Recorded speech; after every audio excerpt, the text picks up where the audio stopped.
Hello and welcome to our webinar. While we wait for a few more people to join us, let me introduce myself. My name's Tina and I'm the Additional Products and Services Manager here at OnlineDIRECT. I think most of you work with OnlineDIRECT already, but for those of you that don't, we are one of the largest energy aggregators in the UK. We've been around for over 25 years, providing a complete range of support services and comprehensive management platform. We are always looking for additional products and services to offer. So if anyone has any ideas or would like us to provide anything to you, then please let us know. Currently, we can provide water, waste, new connections, site works, EV and solar solutions, MOPS, DADCs, and the energy analytics system. If you would like to know more about OnlineDIRECT, please visit our website at onlinedirect.co.uk. or feel free to connect with me on LinkedIn, which is Tina Mitchell-Faulkner, and I'll be happy to answer any questions that you may have. Today, we are joined by Jurjen de Greeve, who is the Commercial Director at Stark, and he will be explaining what market half-hourly settlement is and how it will affect you and your customers. There'll be time after the slides to ask any questions. So if you'd like to add your questions in the Q&A slide, then we will go through that at the end. Any questions that we don't have time to go through, we will make sure that we answer them and follow up on an email for you. So without further ado, I'd like to introduce Jurjen, who will talk through the market-wide half-hourly settlement. Good morning all, and thank you for joining.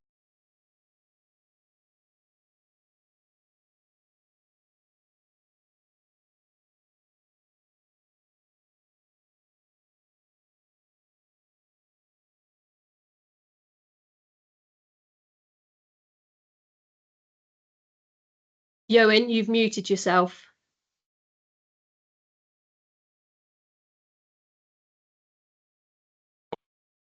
Good morning all, apologies for that. There was a slight glitch in muting myself. Thank you for joining this webinar. I'm hoping that you can all see my screen and hear me now as well. Tina, can you just confirm? Yes, we can hear you, Jurjen. Excellent, thank you. So today we're here, and this will be quite quick. I'll try to do it in sort of 15 minutes, and I won't sort of bore you with PowerPoint too much. And as Tina said, there is a Q&A sort of button at the top of your screen, or there should be. You can put any questions in there. We'll go through as many as possible towards the end of this webinar. But today we're here to talk about market-wide half-hourly settlement. And it is the biggest change and most fundamental change to the UK electricity market since 1996. You might have heard many things about it already. Now, some of the things you've heard are probably very true and very correct. There's also a lot of myths going around in the, let's say, energy sector at the moment. And I've heard things like it's optional, it won't happen, it doesn't affect us, it will be delayed, we need new meters, I already have half hourly, so it won't affect me. All of these we will talk about in some of the slides, but they're all incorrect. It is not optional, it will happen. And it will affect every electricity meter in the country. It doesn't matter whether it's your house or my house or a big business or a small business, every meter will go through market-wide half-hourly settlements. You don't necessarily need new meters for it. Even if you already have half-hourly, you will still migrate into the new system. Now, this project was probably started in 2015-17, but there's a timeline slide later that will explain that a little bit more. One of the big questions is why market-wide half-hourly settlements? There are probably three sort of main reasons that made Ofgem and Elexon and in a way the country think about this. And one is we want to achieve bigger savings. This program is predicted to have savings of about £4.5 billion for consumers. So that is all of us, from domestic households to big businesses and manufacturing sites. To achieve some of that and to better optimize and use electricity and also supply electricity or generate electricity in the right areas, we need a much more accurate and faster settlement system. In the end, what it's really trying to achieve, as a country, we all want to become net zero by 2050. In order to do that, we need to make sure we have more data, we settle electricity quicker, and we have a much more smarter and flexible grid that can accommodate and work with renewable energy generation, and also deal with the increase in EV vehicles that will be happening. This is a slide that tries to explain a bit regarding timeline, and for some of you who might have been in the industry for a while already, like myself, if we sort of rewind to 2015, you might remember a program called P272, and in a way that was sort of a test case for market-wide half-hourly settlements. One could easily say that MHHS is P272 times 100 or times 1,000 on steroids, basically. At that time, there was a program that was moving all sort of profile classes of 5 to 08, so the bigger non-half-hourly consuming B2B sites, into the half-hourly market. And those 2 years, 2015 to 17, saw that program happening and move approximately 150, 160,000 meters into half-hourly. After that, in 2021, Ofgem decided that market-wide half-hourly was going to happen and how it would be implemented. And a lot of things happened between 2017 and 2021, where very sort of project management groups and groups of experts sat together in rooms and came up with a structure of how the energy industry should move forward and how it would work and what it would mean and who needed to do what. After that, in 22 till, let's say, where we are today, or even later this year, there is the phase of, let's say, testing everything, building everything, becoming accredited for everything. All services will have new names, certain things will change. All agents, whether it's a supplier or a MOP or a DC or a new connections company, we all have to be re-accredited and move on to new systems. And then when all the testing and building finishes, sort of January 25, then migration will start in April 25 and will complete in October 26. So there's an 18-month time period that all meters, domestic or non-domestic, small and big, will move from where they are currently to market-wide half-hourly settlement. Just to reiterate a little bit on a few key dates and where we are now and what will happen in the next 2 years. So 2024 is very much about all agents, so whether you supplier, a MOP or DC, and etc., to go through qualification and become accredited and test everything to make sure it works. There is obviously an October 24 contract round coming up, and I think some of you will see more and more on MHHS in that contract round. 2025 is the beginning of migration that starts in April. All suppliers have now been told when they are meant to migrate their MPANs that they currently have. Obviously, the MPANs they have now might be slightly different to the ones they have in April or in May, June next year. And then 2026 October is when migration will finish, and approximately 13 million meters will have migrated to half-hourly settlement by then. That 30 million is sort of divided into 2.6 INC and SME and 27.4 million domestic. This slide tries to explain a little bit as into what is changing, and I'll try to keep it fairly simple initially. And you might have heard from your customers or working with OnlineDIRECT regarding half-hourly, non-half-hourly, DC, which means data collector, or a meter operator, or you might even operate a little bit in the unmetered supply area as well, which is heavily street lights or traffic signs that we see on smart motorways and those things. All that terminology is being replaced with new terminology.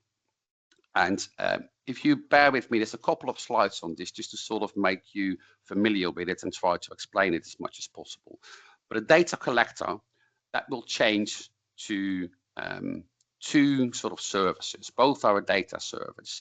One is called Smart Data Service, and a Smart Data Service captures anything that is sort of supplier-led, as in SMETS, or that is not smart at all. They call it a traditional or a dumb meter, and they will move to a box called SDS, a Smart Data Service.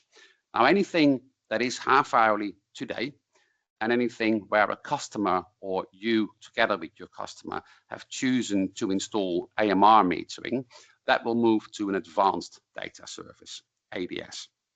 So that's the data element of it. The meter operator element follows a very similar sort of route or approach. There's an overarching name of meter operator agent, MOA, and then you have the two sort of distinct services underneath that. And one is focused again on supplier driven or traditional DUM or SMETS, which is meter service smart. And the other one is driven very much by all half-hourly meters today, but also where you and your customers have chosen to install non-half-hourly AMR, which is called a meter service advanced. And then when it comes to unmetered supplies, that is where, as in it's unmetered, and all the data is sort of estimated with clever algorithms and etc. And it's then split up into half-hourlies, and you compare sites with sites, and that will be called UMSDS. So there's a lot of new terminology, and you'll probably see more and more about that over the coming sort of 6 to 12 months. And hopefully eventually we'll all get used to these new names for services that we deliver and the industry will work with. This slide tries to sort of link old and new terminology a little bit. But the top bit is sort of what we would call a MOP today. And as I said before, you have three elements there, a metering service smart, a metering service advanced, and an unmetered supplies. And again, we heavily operate in all areas. We are going for accreditation in all areas for the new post-migration MHHS services. And that is the same in the DC part. And then obviously you have Elexon with the central settlement services as well.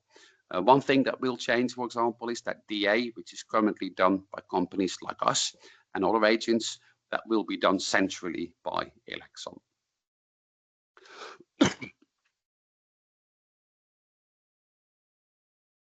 The sort of current status, as into if MHHS were to happen today or tomorrow, the way the market is divided is what I will explain on this slide.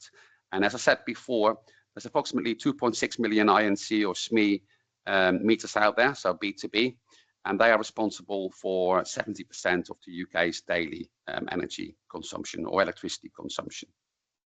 If those meters were to be put into the boxes or go through migration today, tomorrow, they would end up in this particular way. So there was about 1.2 million ADS meters or advanced meters that consist of all the non-half-hourly AMR meters that are installed and all the current half-hourly meters. And then there is around 1.4 million meters that will go into a box called SDS, which is the Smart Data Service. And that is divided into approximately 500,000 SMETS 1 and SMETS 2 meters and 900,000 traditional meters. Traditional meters are done. And I was actually quite surprised to see such a high number in the B2B or the INC markets that still have not got any AMR or half-hourly meters installed. So 500,000 SMETS and 900,000 traditional. What MHHS really means, and this might not sound daunting, and it isn't daunting, but because we are very, very ready for this, and we're doing all we can to get accredited and to be able to meet certain timescales and data a lot faster. But MHHS is there to deliver an awful lot more data and also a lot faster. If we look at the left part of the slide here, you see there's two sort of light blue boxes. One is half-hourly and one is non-half-hourly. And this is how energy is currently settled between suppliers and generators. And that is what MHHS is trying to do. It is not about installing smart meters or SMETS meters. Yeah, eventually, that will be a positive side effect of this. Yeah, but don't expect that suddenly 10 million new smart meters or AMR meters will be installed prior to October 26 when migration is finishing. It is all about settling the data and settling, in a way, the bill between a supplier and a generator. So if we look at half-hourly settlements, at the moment, what we need to deliver to a supplier and a supplier needs to deliver to a generator is 99% accurate data within 16 to 18 working days. So approximately just over 3 weeks. In the non-half-hourly world, what suppliers or we need to deliver to generators is 97% accurate data within a timescale of 14 months. Now, there's a big difference there, as you see, between non-half-hourly and half-hourly.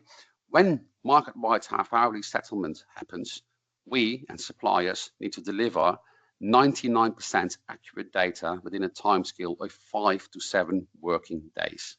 So we have to do everything better and an awful lot faster. So that 14 months that we currently have is changing to 5 to 7 days. It is an enormous task and will be a challenge. A lot of it is happening behind the scenes, and we will do all the work together with OnlineDIRECT to make sure your customers are moved through migration and that we deliver the services in line with these SLAs.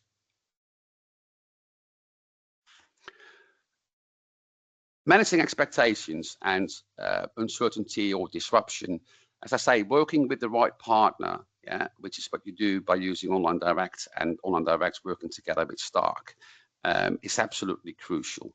And we are very ready for this. We have an awful lot of people working on this, an awful lot of software developments happening behind the scenes. You won't really notice anything. We will do it all for you and for your customers. We will communicate with suppliers. We will have a lot of programs to take meters through migration. Everything will happen behind the scenes. What is changing is there will be an awful lot of new terminology and new processes. We've already spoken a little bit about data collection and meter operator or MOP. The names will change. Another thing that will change is profile classes will disappear. Everything will move to half-hourly. Everything will become a profile class 00. That's why they are disappearing. There won't be an 01 or 02 for domestic or an 03 and an 04. It will all be 00 half-hourly. Every meter will be half-hourly. There will be changes to existing and also new customer contracts, whether that is regarding the service that we deliver, for example, MOP and DC will be called something else. We'll have different SLAs. We have to do things a lot faster and a lot better. There'll probably also be different changes to contracts, to supply contracts that you have in situ. Suppliers will probably change the way they invoice. If you have a half-hourly meter now, people are very used to seeing certain environmental levies or duos and triads. If you are non-half-hourly now, you are not necessarily used to that. Now, I can't tell you how suppliers will change their invoicing. And some suppliers might not be able to tell you that yet either. But I'm pretty confident that they will change eventually. Not all suppliers will do that at the same time, and not all suppliers will do that in the same way. What will become more and more important to have an AMR meter or a half-hourly meter on the wall and working. So it collects data that is day plus one. So we and the supplier can deliver and meet the SLA of 99% within 5 to 7 days. So working with one MOB and one DC and having that all with one party will become more and more important. I think I skipped ahead a little bit because I think I've already sort of touched on how billing might change and how there might be new charges on supplier billing. There is a little bit of risk. There's always a risk to change. Now, and this is where I think someone or the partnership between OnlineDIRECT and Stark is extremely important because we will manage it all for you together with OnlineDIRECT so you don't lose data. And what's happening today will be the same as what's happening tomorrow, regardless of whether you are in what we call the old system or the new system. Without data, it is hard for some of your customers who have clear net zero plans to measure their progress. I think Energy suppliers will also see this as an opportunity potentially to be a bit more innovative with, let's say, time of use pricing. And you'll even see that slowly going into the domestic market. I've seen some advertisements on TV from British Gas and some other suppliers where they offer, cheaper electricity on a Sunday afternoon than it is on a Monday morning or a Monday at 5 o'clock. Now, to be able to benefit from opportunities like that, either as a business or as a household, you need to have an AMR or a half-hourly meter in situ, otherwise it doesn't know when you're using it. And I think that will drive the request from the entire market for either SMETS metering or AMR metering if you want to stay in control yourself, which we would definitely recommend. There might be changes in standing charges or changes in pricing to meet higher data quality standards. As I said, it's 14 months, 97% today. That's moving to 99% in 5 to 7 days. Suppliers will also likely change the way they invoice, but it will also make your role and your sort of informative, consultative sales approach a lot more important. You can work your customers through this migration and you can work with them. And there will also opportunities for you to look at maybe KVA charges or max demand charges, or to look at other charges that suppliers have. Everything will be a lot more visible with actual and faster and more data. Just to sort of summarize, so we think it's very important that together with OnlineDIRECT, you make sure that you stay in control of your MOP NDC and that your customers have a reliable MOP NDC like Stark, that they have the data, that you have the data, that OnlineDIRECT have the data, so you can do your job as best as possible to your customers. It's important to protect data quality. Stark is the #1 leader in energy data quality, so our performance is better than the market average, an awful lot better. And we also think it's very important to retain data. So if you're working with data now for your customers on a day+1 basis, or any energy management reporting or drives for net zero that you might offer to some of your customers, it's very important that that data stays available to you. You don't want to lose it suddenly. So we would really advise all of our customers and together with OnlineDIRECT to act now and look at what data and what meter operating contracts are in situ with your customers. And if there is nothing there, we would highly recommend to take initiative now and to start either putting half-hourly metering in situ or to put AMR in place. Okay, well, thank you all for your time. I think I'm moving back to Tina now for the questions. Thank you for that, Jurjen. It was really insightful. And for all our brokers, just to let you know, we have access to all of Stark's solutions. So if any of you would like more information on this, please contact the additional products and services team, who will be happy to go through that with you. We will now go through some of the questions that we've received, but before we do, I just want to let you know that we are currently working with suppliers to find out how they are working through this. So there may be questions that you've asked that are supplier related, and we will get back to them questions as soon as we have any answers for you. That will be via email, or we will have another webinar where we can then explain what suppliers are doing and how that's going to affect your customers, because I know that's one of the main keys that our brokers are really concerned about. So without further ado, I will start with the questions. So we have a question from Abdul. Is it only for 00 profile class of MPAN top line? No, it's not. It's for all electricity meters in the country, domestic and businesses, small and large. Every meter, regardless of whether it's smart, SMETS, half-hourly, non-half-hourly, or dumb, or unmetered, will go through market-wide half-hourly settlements, and by October 26. Every meter. Every meter used for billing purposes. Brilliant. Okay, we have a question from Katrina. What wave are you part of for the market-wide half-hourly government programme? This sounds like a very educated question. And yes, we are part. I'll try to explain this as best as possible. So the programme have identified waves when suppliers and MPANs are migrating, and they have put them into sort of a wave 0 to 4. And each supplier has let's say a certain wave, and they have a backup wave as well. We are from a wave perspective, we are in wave 0, so we will be one of the first companies to be accredited and to be able to deliver these services. And the expectation at this moment in time is that we will finish all that. We're in the first group, so nobody is ahead of us. We're in the first group, and we should complete all of it by January 25, ready for an April 25 start. Okay, brilliant. Richard's got a few questions. How will market-wide half-hourly affect electricity contracts moving forward if all meters have the same profile class? Good question. Yeah, I will try to answer that.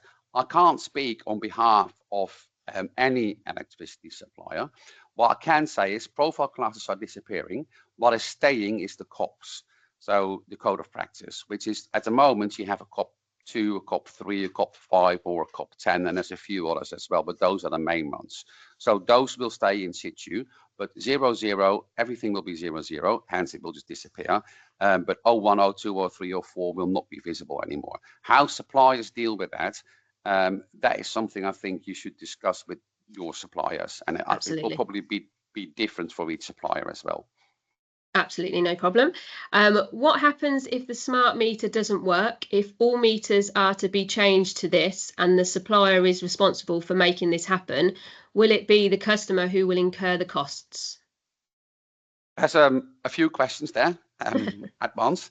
If a smart meter doesn't work, I mean, I think, again, just to reiterate, yeah, you don't need to have a SMETS or a SMART or an AMR or half-hourly or any form of meter at this moment in time to go through MHHS. This is not about replacing millions and millions of meters.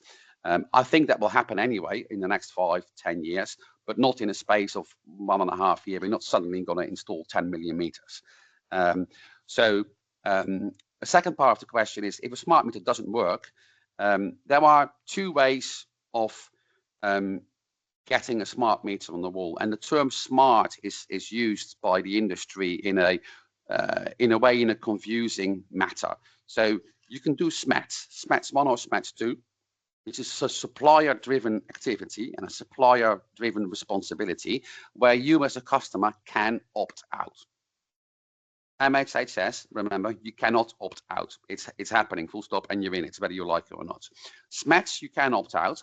The alternative you have, instead of SMETS, is installing non-half-hourly AMR with a company like us via OnlineDIRECT or any other agent. But that means that you're in control of it and you decide who you want to work with instead of leaving that decision to your supplier.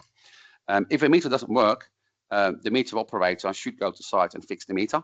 If they need to go to the site, or fix it remotely if possible. Regarding cost, which I think was the last sort of element of the question, I can't go into how a supplier would operate, but I think most businesses, if they have additional costs, in the end, that will be reflected in pricing that customers pay.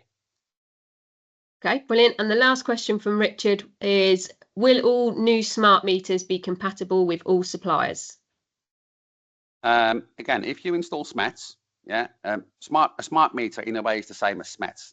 And we much rather prefer, or would prefer, that the industry would use SMETS instead of SMART. SMART is in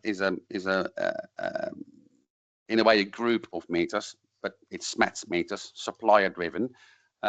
Will they all be compatible or interoperable between suppliers? In an ideal world, yes. What we see that's happening now, no, that is not the case. But again, that is something you will need to discuss with your supplier. The supplier puts a SMATS meter in, which means the supplier owns that meter. If you decide to move from supplier A to supplier B in a year, in 2 years, in 5 years, yeah, it's up to those suppliers, supplier A and supplier B, to sort it out.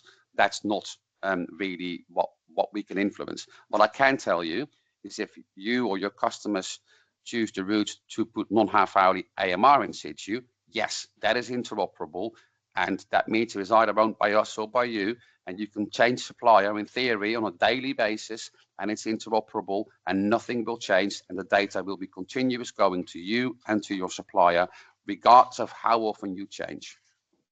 Okay, great. We've got a question now from Astrid. What will happen to meters in poor reception areas, such as rural locations, where smart meter readings do not automatically get transmitted? Are these going to be forced to take out a phone line or modem connection as a result of market-wide half-hourly settlement? Okay, there's a couple of questions in one as well. And there's actually quite a lot happening in the sort of communication industry when it comes to phone lines. So all BT lines are already switched off in the metering industry, full stop. So everything is either using IP, or it's using what they call GPRS, or it's using something even older than that, that's called GSM.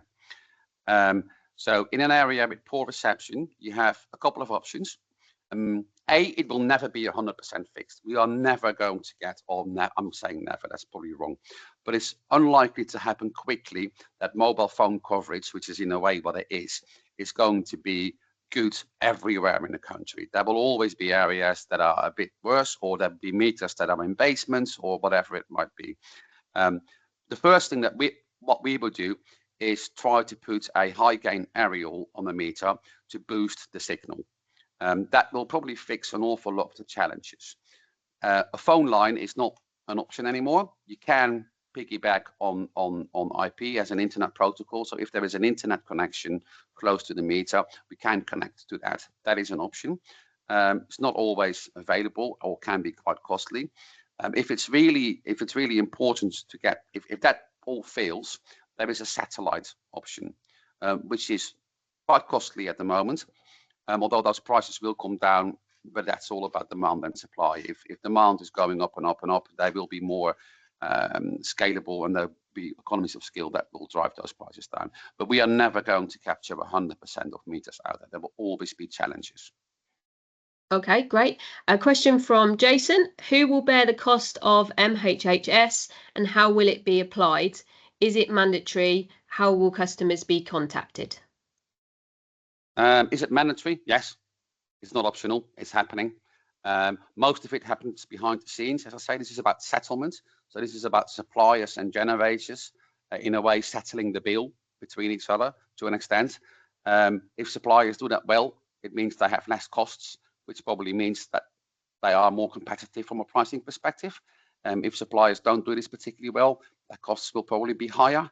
And in the end, I think that most companies will pass, let's say, higher costs onto customers. So MHHS might initially mean that there is a small cost increase, but it's not a lot, a small cost increase to customers, but definitely will medium and long term mean that there are, well, as the program predicts, £4.5 billion worth of savings, and that will hopefully enable either savings for customers or a move towards net zero. Okay, brilliant. Question from Philip. Will MHHS affect ongoing MOP agreements? Depends a bit what the agreement is. So I'm going to say yes. And the reason for that is that a MOP in itself doesn't exist anymore. So whoever is a MOP today will have to be reaccredited with new systems going forward. Assuming the existing MOP is doing that, there will be a change in name, and there will be a change in SLAs, and there will be a change in what, let's say, suppliers or customers will demand from the MOP. So yes, there will definitely be changes. But yeah, it depends on who, what, where. Just to be clear, if if any sort of agents, whether that's a supplier, a MOP or DC or a new connection company, if they are not accredited in the way that they are supposed to be accredited, it means that they can no longer win any new MPANs. They can continue to deliver the service to the MPANs they have, so as a supplier, for example, but they cannot win any new MPANs post October 26. Okay, great. Question from Andrew. What happens if the meter is in a long-term contract when this takes place and no MOP is needed as non-half hourly at this time? Every meter has a MOP, yeah, and you might not be aware of it, neither might the customer. The supplier will just appoint their MOP by default. There are no fiscal meters in this country who don't have a MOP, and that has purely to do with health and safety. Every meter will also normally get a visit about once a year. It's a safety check, it's a manual meter read. You might remember certain men in vans or ladies in vans coming around to read water meters or gas meters or electricity meters. They tend to come about once a year. You already see them coming more frequent in many areas, but every meter has a MOP. And if it's non-half hourly, again, it will go through market-wide half-hourly settlements. It will be settled half-hourly behind the scenes. You will migrate. It has a MOP, and it's sort of the similar answer to the previous question. Okay, brilliant. Question from Simon. Will MHHS have any further impact on half-hourly metered standing charges, which are already getting out of hand? It's really one you have to pick up with each supplier. But yeah, I think it will have an impact. And I think eventually the impact will be that you, together with OnlineDIRECT, can play a bigger and better part to deliver a bigger and better service and potentially cost savings for your customers. Everything will be more open and more visible. And I think we all have a role to play to educate our customers jointly together. But you can challenge suppliers more. The more data there is, the more you can challenge the supplier. I think the impact will be positive, as in not necessarily an increase, but it will be more transparent. Okay, brilliant. I think this one would probably, as a question from Mark, I may have to go to the suppliers and find out a bit more, but I'll read it to you just to see this. I think there's part of it you'd be able to answer. Half-hourly meters for business use under 100,000 kilowatts per annum are currently limited to only a couple of suppliers. Will this change as standing charges are high for half-hourly meters? Can these businesses downgrade to the cheaper meters, which I guess goes against the direction of the industry, or will there be any competition on the high standing charges? I'll try to remember all the questions in this question. I think it's mainly for your side. I think it's, can these businesses downgrade to the cheaper meters, i.e. non-half hourly meters, I expect? Well, yes. In all fairness, the difference, don't forget, non-half hourly meters or half hourly meters, that's terminology we use today. Yeah, post migration, everything is half hourly, so it doesn't really matter. Yeah, it's half hourly, full stop. The difference in price is tiny anyway, especially if you're talking about a reasonable level of consumption on an annual basis. Regarding standing charges, something you need to discuss with the supplier. I think that has answered the question as far as I can, but I think the key is everything is becoming half hourly, so there is no downgrading or upgrading to non-half hourly. It won't exist anymore, non-half hourly. Everything is half hourly, and that is it. Now, what you can influence is the KVA or the max demand or max capacity that you have on a site. That will become more important, more visible, and that will also open up a door potentially for you together with OnlineDIRECT to enable cost savings for your customers. Okay, brilliant. The next question is for me. So how are you planning to share information about market-wide half-hourly settlement to your internal employees and external customers? We will be looking to do more webinars on this. Once like I said earlier, once we've got more information from suppliers and we know what's happening, we will do another webinar. We'll also update you via emails and notifications on the Energy Engine as well. So if there is, as soon as we have any information or more information, we will come back to you on that for you. Next question, there's no name on this one, from Clear Cost Utilities. Can we get a copy of this presentation to refer back to you? Yes, you can definitely get a copy of the presentation. It will be emailed out to everyone that's registered, so you'll get that. Question from Jason, what are the SMET2 meters currently being installed by some suppliers? What the meters are, it's basically it's a non-half-hourly meter that is smart, as the supplier calls it, which is the same as SMETs. You had SMETs 1 a while ago. In today's world, that's called SMETs 2. That is where a supplier takes control of, they own the meter, they take control of the data via a monopoly that's called the DCC. But that's where you basically leave it to the supplier to collect data, maybe share it with you, maybe not. It might be interoperable if you move supplier in a year or two. It's not something that we would advocate heavily. Yeah, we're not against it, but if I was a customer, I would always want to be in control myself, and I want to choose who I work with. And in your case, that might be with OnlineDIRECT, and for your OnlineDIRECT, it will likely be Stark. So then you're in control, and you know it's interoperable, and you control who's collecting data, and you control how often you get it, how visible it is, and it's absolutely, you can change supplier, as I said, on a daily basis in theory. There will be no loss of data, and we will just continue to deliver the service, and you can move as much as you like. Okay, brilliant. And we are slightly running out of time, so I'll just do a few more questions. Jason's asked, what will happen to any 06 meters still in use? 06, it's the same. They will move through market. Every profile glass will disappear. They will all become half-hourly settled. Okay. Hayley, will existing contracts stay at their current prices for the full term? Again, that's something that we will pick up with. Well, we've already asked suppliers, but nobody's actually coming back and confirming whether that will or won't. So as soon as we have confirmation of that, we will obviously let you know. Lee has asked, will COP 3510 MOP stroke DC 5-year contract still be available and advised? My answer to that is yes, absolutely. The COPs are staying, COP 3, 5, 10, 2, etc. Will it be called MOP and DC? No, it will have a different name, but it's the same principle. So besides changing a name, and we have to do things faster and better, but it will stay. Yes, correct. Okay, brilliant. Steve has asked, with so many dumb meters installed across the country, how will suppliers roll out smart meters to be able to complete market-wide half-hourly settlement within the defined timeframes?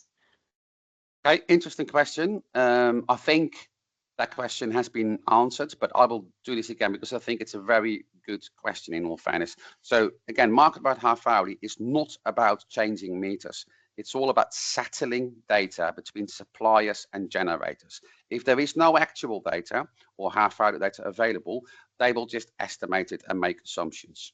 Now, what is happening, and will happen more and more, is that for suppliers to hit these new SLAs, 99%, 5 to 7 days, they're going to need more and more AMR or SMETS meters installed. So they are likely going to have incentives for people and customers or businesses who have that in place.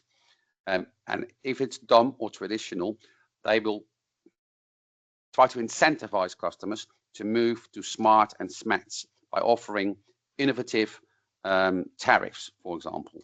And I think you'll see that happening a lot. Last question.